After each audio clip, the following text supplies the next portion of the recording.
So the Chicago Bears, they just quietly hinted at a big shift in strategy, particularly on offense. And if you haven't watched it yet, check out Netflix's Quarterback Season 2. Just absolutely excellent. Jared Goff, Kirk Cousins, Joe Burrow. But you might be thinking, what does this have to do with the Bears?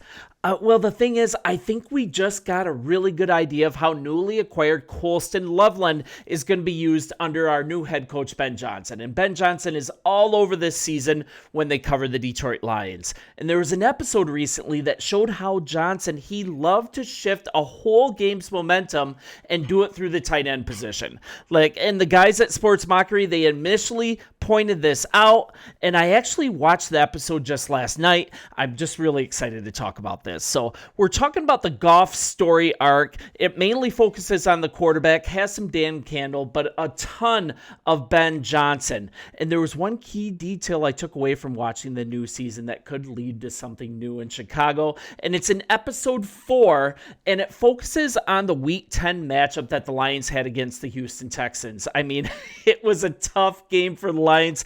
Absolute disaster for the beginning of the game, but then they were sitting there with 12 minutes left in the third quarter, and Goff is heard on the sidelines pretty much begging Ben Johnson to call Wasp.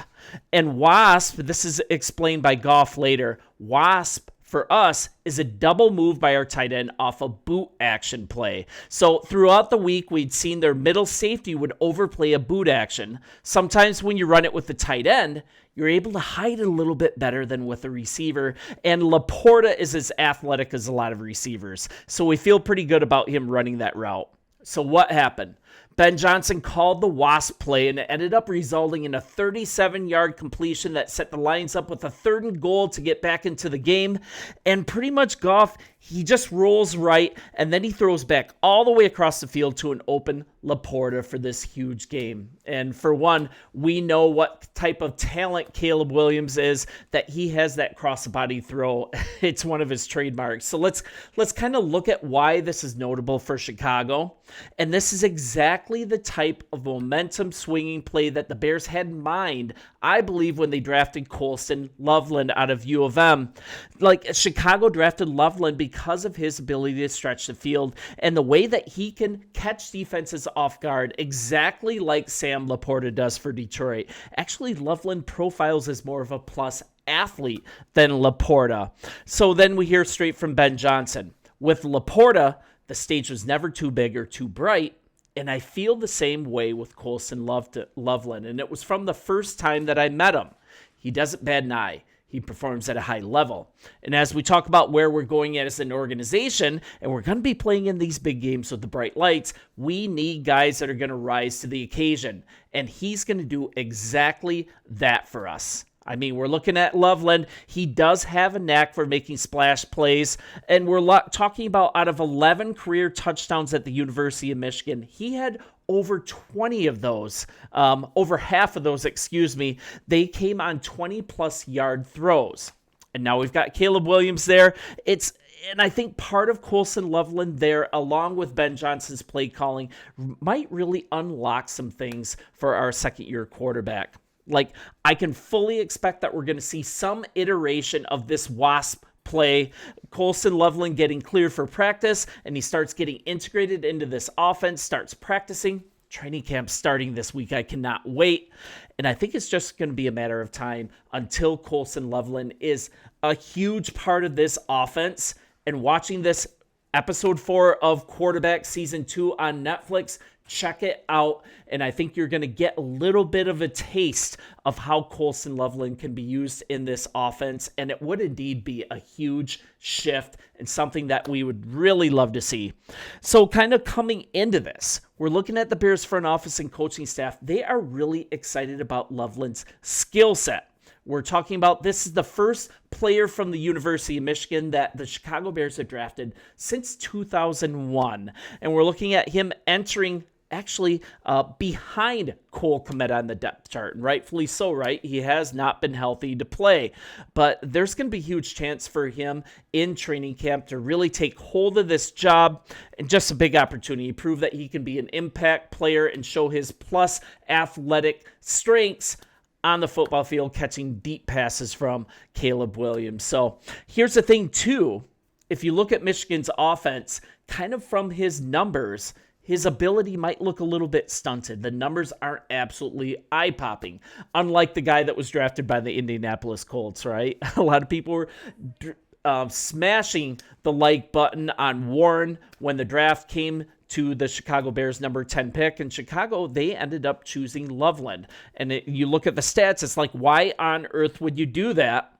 Because the reality of Michigan's offense is that he starred on this team for 3 years on a team that was absolutely notorious for running the football first.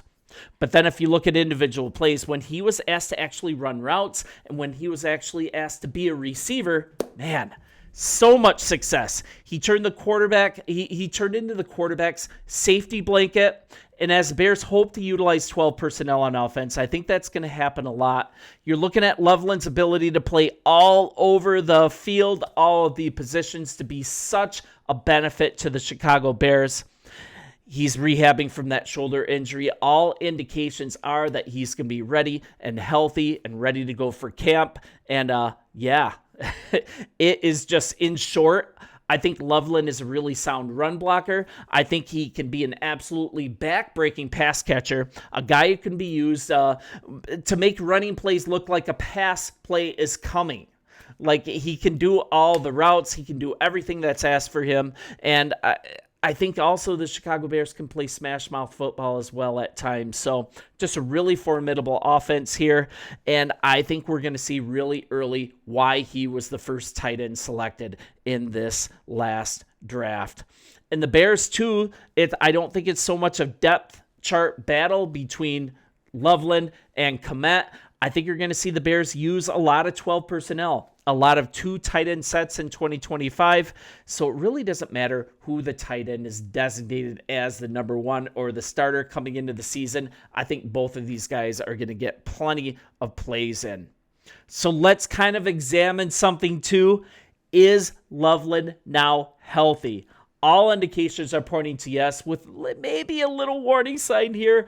So let's look at something that's really cool. Coulson Lovelin, he just unveiled a new wrinkle in his game, I guess. He was passing the ball at his recent Father Gabriel Richard High School doing a youth football camp. And he actually threw left-handed to a bunch of kids just running around catching balls. It was a really cool event. You can look at some film of it if you find it on YouTube. Some people are saying, hey, Coulson Lovelin is not going to be ready to play because he was at a kid's football camp throwing left-handed. Guess what? He's right-handed. So does that mean that his shoulder isn't healthy? All indications coming out of this that was simply a precaution. I think it's just a precaution. If they say that he's going to be ready for camp, he's going to be ready for camp. And you're looking at Lovelin, too, not just a tight end with the Wolverines. He was actually their leading receiver last year, went 10th overall to the Chicago Bears. And he was interviewed at this kid's football camp, and I'd like to kind of go through what he had to say. It was a blessing for sure. This was him reflecting on being drafted 10th overall for our Chicago Bears. It was an early night, which is always a good thing.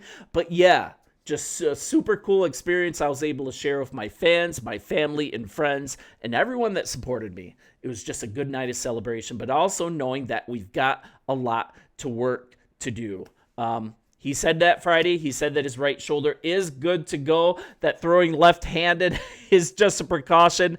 And this is a shoulder that he injured last season during the Arkansas State game, week 3, late in the second quarter after he landed hard. And this is also a guy that doesn't like to come out of the game. He briefly returned to the game in the second half, but then ended up being ruled out by the coaching staff. Then he missed the next game against USC. So going back to his introductory news conference with the Bears, he told reporters even at that point, 3 months out from surgery, he had a full range of motion already. He could do heavy weights and catch balls, but wasn't ready to participate in full contact drills. Missed rookie camp, but he plans to be at Bears training camp. There's been no reason to believe that he won't be. Straight from Lovelin once again. It's been good. There haven't really been live bullets flying yet. We'll really know in camp once I get out there doing a lot more stuff.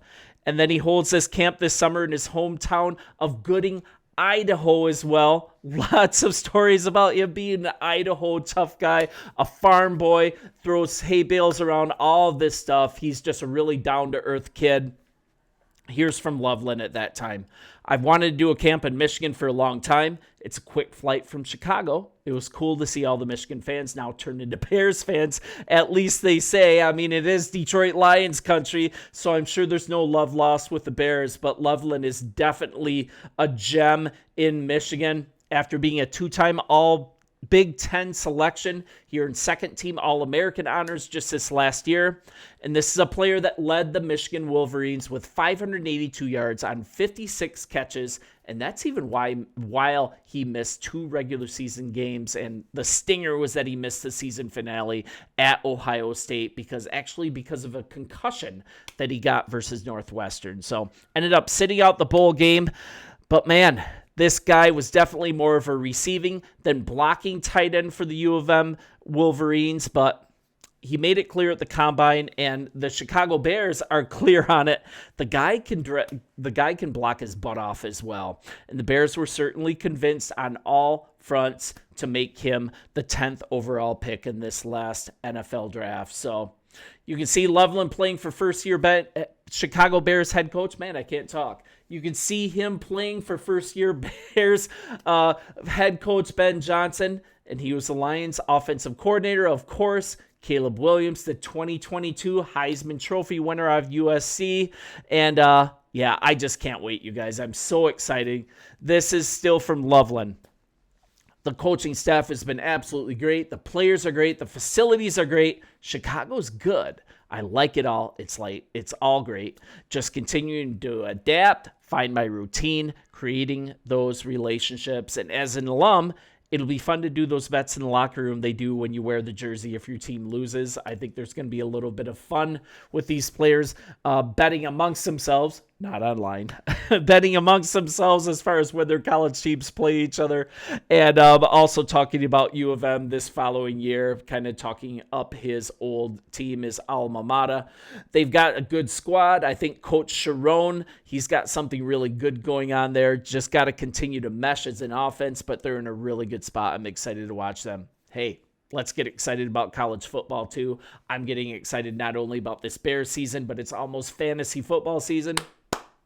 Can't wait. You guys let me know what you think of Coulson Lovelin. If you think he's going to be an absolute legend here in Chicago, and really encouraging to see how Ben Johnson uses the tight end, most notably within that Houston Texans game when he was with the Detroit Lions. I think we can replicate that here. So bear down, you guys. Thank you so much for always being there. If you haven't already, hit the subscribe button. Would love to have you as a part of our family, this community that we formed almost out of nothing. But it's been so much fun here, and we'll talk soon.